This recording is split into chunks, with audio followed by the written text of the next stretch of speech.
অনেক দিন ধরেই আমার একটা পাহাড় কেনার শখ, কিন্তু পাহাড় কে বিক্রি করে তা জানি না। যদি তার দেখা পেতাম, দামের জন্য আটকাতো না। আমার নিজস্ব একটা নদী আছে, সেটা দিয়ে দিতাম পাহাড়টার বদলে।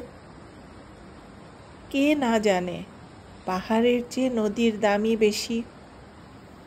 পাহাড় স্থানও, নদী বহমান, তবু আমি নদীর বদলে পাহাড়টাই কিনতাম, কারণ আমি ঠকতে চাই।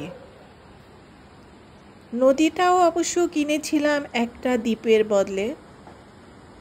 ছেলেবেলায় আমার বেশ ছোটোখাটো ছিমছাম একটা দ্বীপ ছিল, সেখানে অসংখ্য প্রজাপতি। শৈশবে দ্বীপটি ছিল আমার বড় প্রিয়। আমার যৌবনে দ্বীপটিকে আমার কাছে মাপে ছোট লাগলো।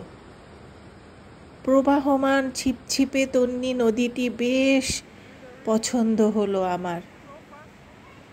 বন্ধুরা বলল, ওইটুকু একটা দ্বীপের বিনিময়ে এত বড় একটা নদী পেয়েছিস, খুব জিতেছিস তো।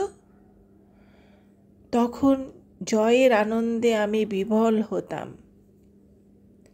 তখন সত্যি আমি ভালোবাসতাম নদীটিকে।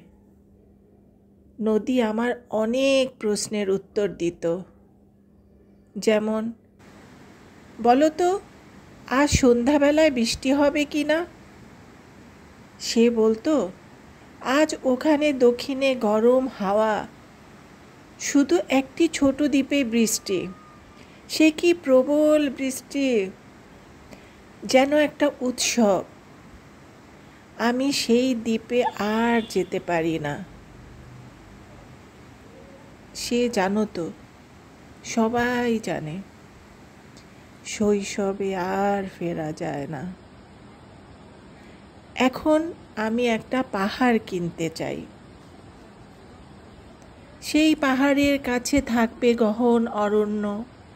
আমি সেই অরণ্য পার হয়ে যাব। তারপর শুধু রুক্ষ কঠিন পাহাড়, একেবারে চূড়ায়, মাথার খুব কাছে আকাশ, নিচে বিপুল পৃথিবী, চরাচরে তীব্র নির্জনতা। আমার কণ্ঠস্বর সেখানে কেউ শুনতে পাবে না।